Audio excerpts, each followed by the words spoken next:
everyone, this is Heather Smith with Storyville Photography, and today I'm going to show you how I achieved this edit. This is the before, and this is the after.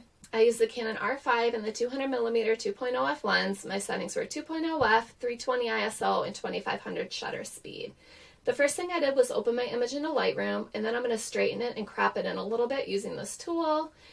And I'm just going to line the grid up with the hilltop right there and make sure it's straight. And then I'm going to come over to my preset panel and select Rose Gold 10, and then I'm going to open my image into Photoshop.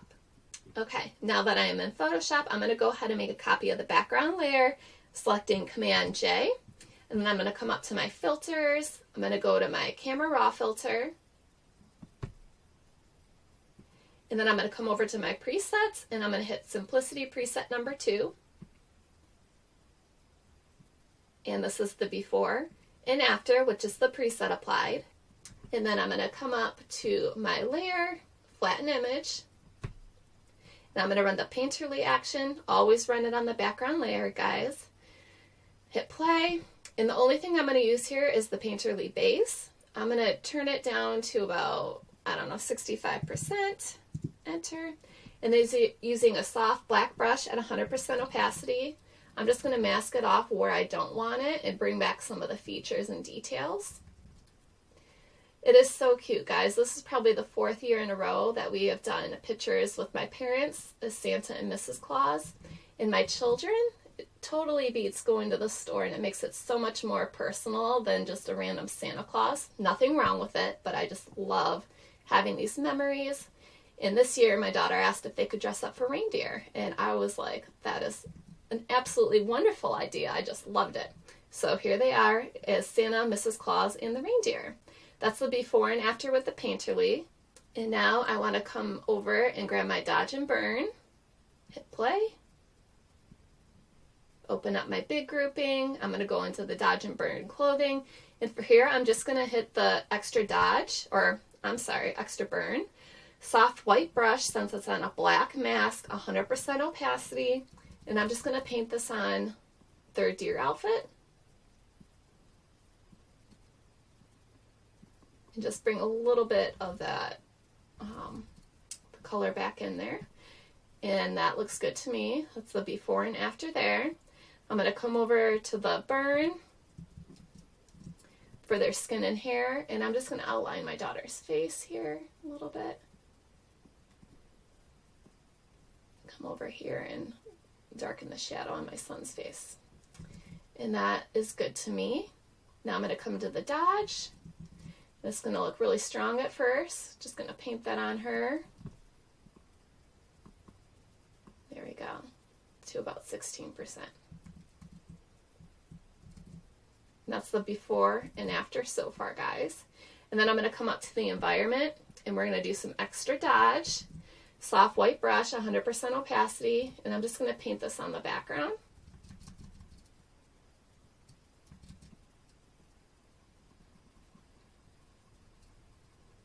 And then I'm going to hit the X button to grab my black brush, decrease the opacity a little, and mask it off some of these blown out areas.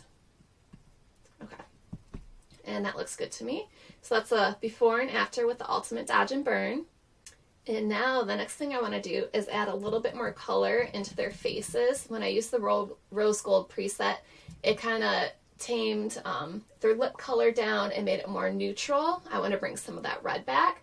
So I'm going to go over into the Retouch action, Rosy Cheeks and oh my gosh, Rosy Cheeks and Lips, guys. Okay, Radiant Red, and then I'm going to use the soft white brush at 100% opacity.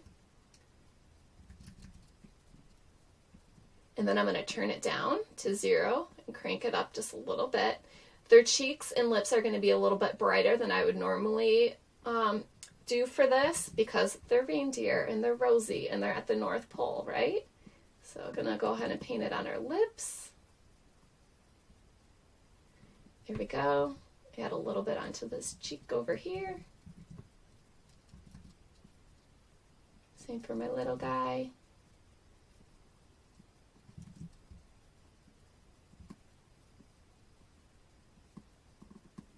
And you guys can use any color that you want. You can also duplicate layers if you want a different layer for each of your subjects to adjust opacity. It's really just personal preference. I found that just using one layer worked well for all my subjects here, since we are being a little bit extra. How cute is my mom? She is just adorable. And they are always all in if I want to do a photo shoot. I was so happy to see them this weekend. My dad, he deals. He deals with the photo shoots. Okay, so back up to 23. There we go.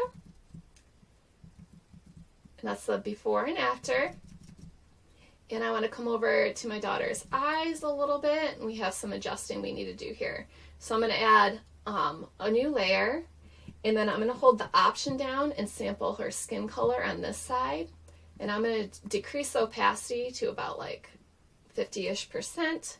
And I'm going to just brush it over her like eye bags, under circles a little bit. And then I'm going to come over here and sample on this side and do the same. Maybe turn it down just a little bit more. And that makes like a big difference there, in my opinion. And then I want to come over to the eye color enhancement. She has very beautiful blue eyes, but the preset sometimes takes a little bit of the color away. It's easy to just add it back into Photoshop. So I went ahead and played the eye color enhancement. I came down to the blue, soft white brush at 100% opacity, and I'm just going to paint it on. And then you can go down to 0 and just creep it up to where you'd like it. Okay, that looks good to me. Before and after. And now I want to make my mom's brown boots black. I came into my adjustments. I grabbed a hue and saturation panel. I'm going to grab the eyedropper. And as you can see, the browns come up as red tones. Crank that saturation down and the lightness to deepen the color. Then I'm going to make sure my layer mask is selected. Hit Command I to invert it. Soft white brush at 100% opacity. And then I'm just going to paint on.